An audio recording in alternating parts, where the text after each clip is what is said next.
Neurodivergent, Big Book of Terms, Part 6. Habituation is a biological reaction mechanism where if a non-threatening stimulus keeps repeating, the response to it lowers over time. In neurodivergence, the brain's reduced capacity for habituation means we can't tune out unimportant stimuli, which leads to sensory difficulties and sensory overwhelm. Hyposensitivity, also known as sensory underresponsivity, is a condition characterized by a reduced sensitivity or diminished response to sensory stimuli from the environment.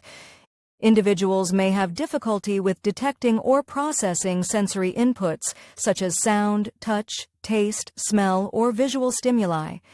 They may require more intense or prolonged sensory stimulation to register and respond to the sensation. Restriction means being prevented from moving freely or being confined against your will. It can include being held down, trapped, or having your movement controlled by others. This is particularly important for neurodivergent people who have historically faced harmful practices where restriction was used to stop stimming, force compliance, or manage sensory overload.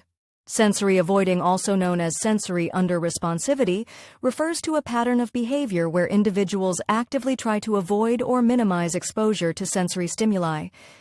These individuals may have a heightened sensitivity to sensory input and may find certain sensations overwhelming or discomforting. As a result, they may engage in behaviors such as avoiding. Sensory overwhelm is a feeling of immense distress. A sensory overwhelm. Autistic overwhelm is a strong reaction caused by the compounded effects of stress, exhaustion, lack of safety, a sense of danger, unmet needs, too much information, noise, sights or sounds, smells or touch. Sensory seeking is a behavioral pattern or tendency in individuals where they actively seek out and engage in sensory experiences or stimuli.